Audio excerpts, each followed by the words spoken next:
Continuing with Genesis 14.1.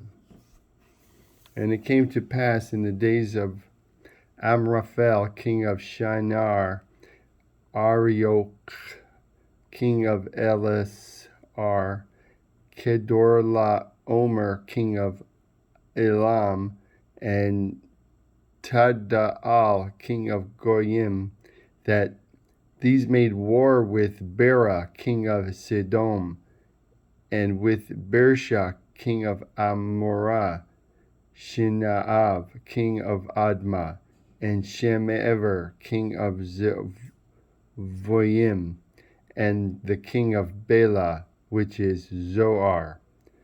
All these were joined together in the Val of Siddim, which is the Salt Sea. 12 years they served Kedorlaomer, and in the 13th year they rebelled. And in the 14th year came Kedorlaomer, and the kings that were with him, and smote the Rephaim in Ashtaroth Karnaim, and the Zuzim in Ham, and the Emim in Shev Kiriatayim, and the Horai in their Mount Seir, unto El Paran, which is by the wilderness.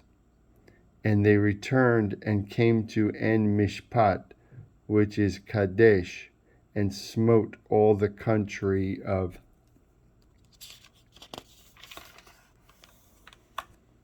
the Amalekai, and also the Amorai, that dwelt in Hazazon Tamar. And there went out the king of Sidom, and the king of Amorah, and the king of Admah, and the king of Zeboim, and the king of Bela, the same is Zoar, and they joined battle with them in the Val of Siddim, with Kedor Laomer, the king of Elam, and with Tidal, king of Goyim, and Amraphel, king of Shinar, and Arioch, king of Asar, 4 kings against 5. And the Val of Siddim was full of slime pits, and the king of Sidom and Amorah fled and fell there, and they that remained fled to the mountain. And they took all the goods of Sidom and Amorah, and all their foodstuff, and went their way.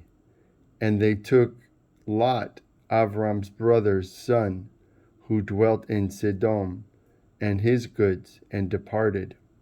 And there came one that had escaped, and told Avram the Hebrew, for he dwelt by the terebinths of Memory, the Emorai, brother of Ishkol, and brother of Anir, and these were confederate with Avram. And when Avram heard that his brother was taken captive, he led forth his trained servants, born in his own house, 318, and pursued them to Dan.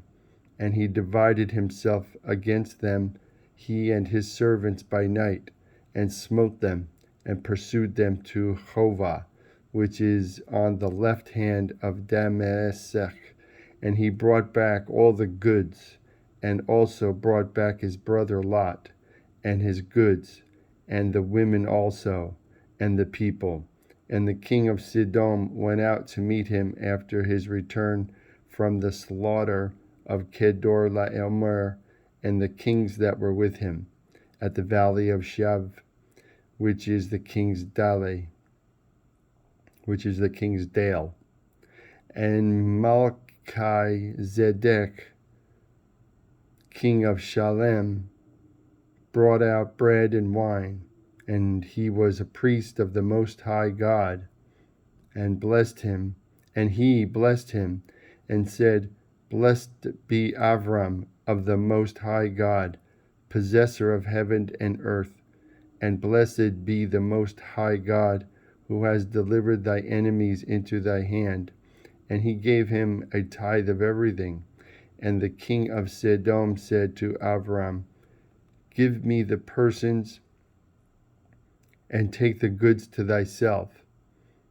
And Avram said to the king of Sodom, I have raised my hand to the Lord, the Most High God, the possessor of heaven and earth, that I will take nothing from a thread, even to a shoe latchet, and that I will not take anything that is thine, lest thou shouldst say, I have made Avram rich, save only that which the young men have eaten, and the share of the men who went with me, Aner, Eshcol, and Mamre. Let them take their share. After these things the word of the Lord came to Avram in a vision, saying, Fear not, Avram, I am thy shield.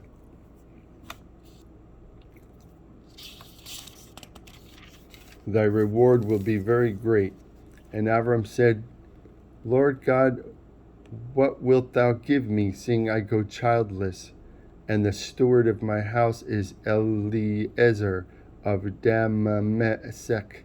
And Avram said, Behold, to me thou hast given no seed, and one born in my house is my heir. And behold, the word of the Lord came to him, saying, This shall not be thy heir, but he that shall come forth out of thine own bowels shall be thy heir. And he brought him outside and said, Look now toward heaven, and count the stars, if thou be able to number them. And he said to him, So shall thy seed be. And he believed in the Lord, and he counted it to him for righteousness. And he said to him, I am the Lord that brought thee out of the Kasdim to give thee this land to inherit it. And he said, Lord God, by what shall I know that I shall inherit it?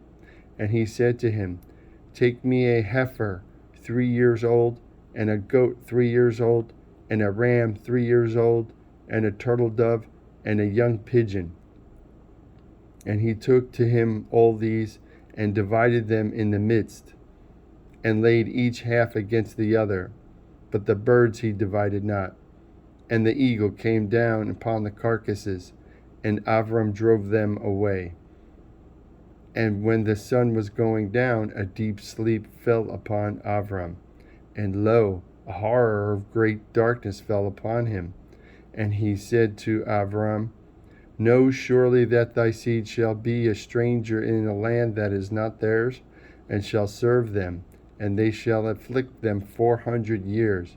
And also that nation whom they shall serve will I judge, and afterward shall they come out with great substance.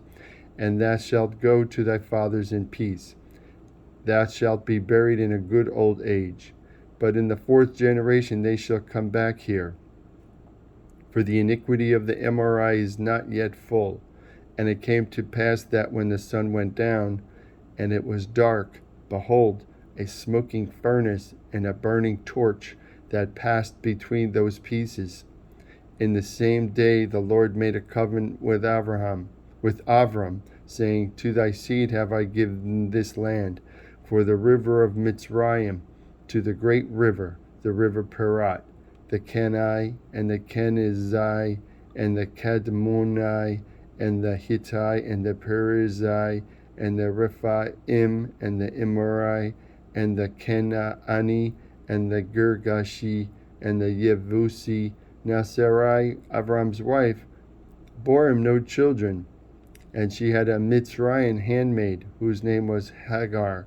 And Sarai said to Avram, Behold now, the Lord has restrained me from bearing.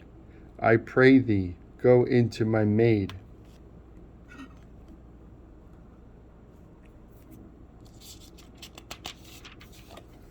That it may be that I may obtain children by her.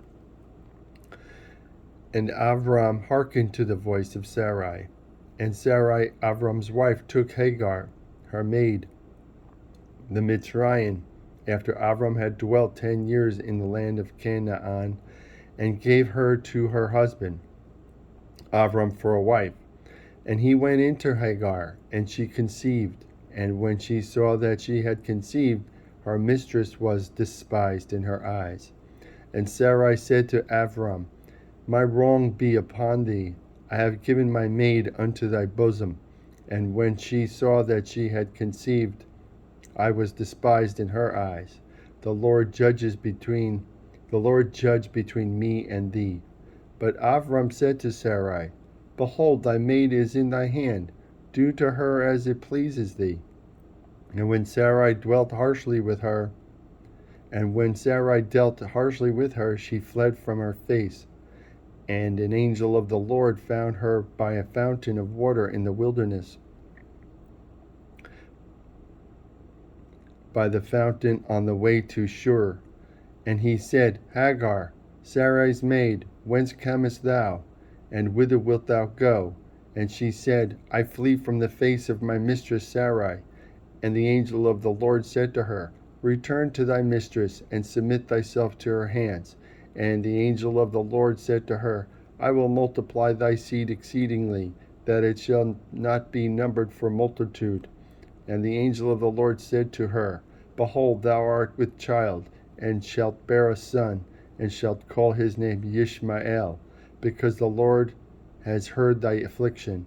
And he will be a wild man, his hand will be against every man, and every man's hand against him, and he shall dwell in the presence of all his brethren.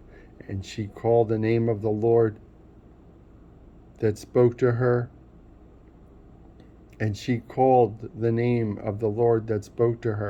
Thou, God, seest me. For she said, Have I also here looked after him that sees me? Therefore the well was called Be'er Lahairoi. Behold, it is between Kadesh and Bered. And Hagar bore Avram a son, and Avram called his son's name, who Hagar bore, Yishmael. And Avram was 86 years old when Hagar bore Yishmael to Avram. That's Genesis 17:1.